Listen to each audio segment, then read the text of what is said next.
here at Heisman Media Availability, and we came across an NFLer, Prince Amukamara. Some would say, some local kids in this area would say he's a legend in this area for his time in the Giants secondary.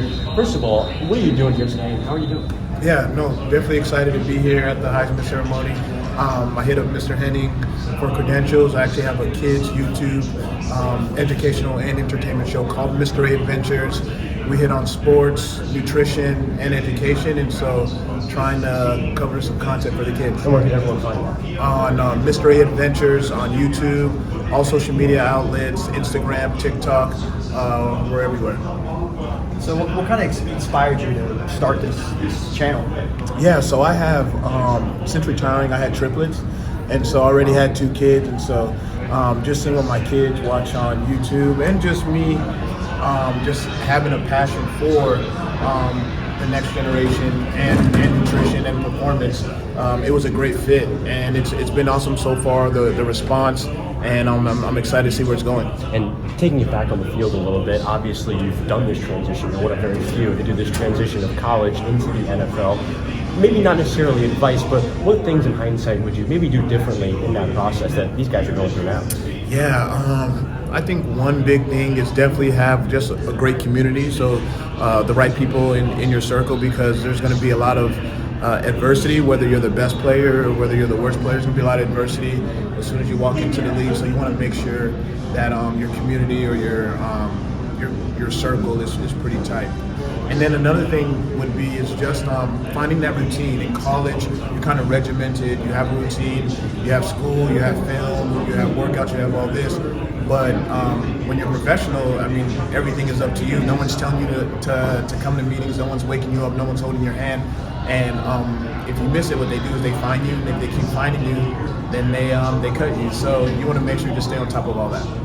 Yeah, so Prince, obviously you were part of those powerhouse Big 12 Nebraska teams. Do you think in college, you versus Travis Hunter one-on-one, who wins that? Which side of the ball? Right, that's right. I'm glad you said Big 12, because everyone always asks me, hey, did you play Wisconsin? I'm like, no, I wasn't in the Big 10 yet. But, man, I mean, he is the Heisman Trophy winner. I'd give him the edge. I am bigger than him, but a lot of guys are. Yeah, right. But it doesn't matter. He has a bigger heart. He's a dog. That's why he wears the D on his chest, and you just know that, like, he's special. I heard Patrick Peterson saying on Johnny Manziel's podcast earlier that, like, we're probably never gonna see this type of player. Probably ever or in a long time. For someone to win the Blake Cup, the best wide receiver, and then to win the Ben Derrick, the best defensive player award, and now to win the Heisman, that's tough, and it just shows the type of person he is. We lightly touched on the Nebraska Cornhuskers there. They're on their way up now, having a bit of a renaissance. What do you think that program can do to have individual sweep? Yeah, I love what Coach Rule is doing with the Huskers. He's a great fit. He's a great coach for our team, and having Dylan there is huge. And we have a strong recruiting class coming in with Dawson Merritt. Coach Merritt coached me out here when I was with the Giants, and so for his son to go to my alma mater, he's going to be a great player for us. And so I think what we need to continue to do is just to continue to get the right players, a lot of playmakers is what we need. We're going to have to kind of rebuild again, just because our defensive coordinator went to Florida State, and yeah. So, but I don't think it's just a little hiccup. And so as long as we keep getting great recruits, I think, and as long as we have Dylan QB1, I think everyone will take care of itself. Man, if Dylan keeps playing how he's playing, 100%. He kind of had a couple of bumps in the road towards later in the year, but he bounced back. And so every quarterback, every college player is going to deal with some type of adversity, whether on the field or off the field. And for Dylan to show the resilience he did, shows a lot about his character.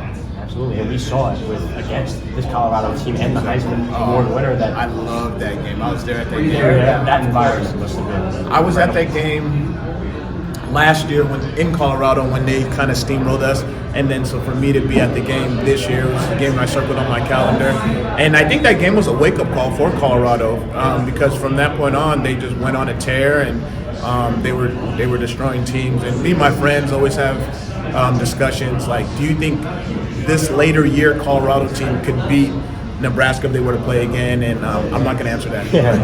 I got one more absolutely. for you. So, do you think, or do you wish that you would have had this 12-team playoff when you were playing? Do you think that would have been a benefit for your teams? Yeah, 100%. I never thought about that. But yeah, I think especially in 2009 when we had Big Sue. Will Compton. Yeah, Will Compton. Yeah, you know, bussin'.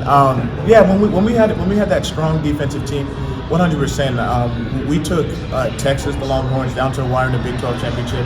I still mess with Colt McCoy saying that there was not 2 seconds left on the clock, like the time had ran out. But yes, I love that, and I love the 12-team playoffs. It gives teams chances like Boise State and SMU a chance to get in there. But it's funny, and I'm sure you guys have heard it, people are still complaining that how do you not still put in an Alabama and stuff like that. And I think another thing on the playoffs is that I think Oregon has a harder route. They do. Yeah, and maybe the hardest, which doesn't. Yeah, exactly. You get penalized for being the #1 team. So I think they'll figure it out, but I like the 12-team.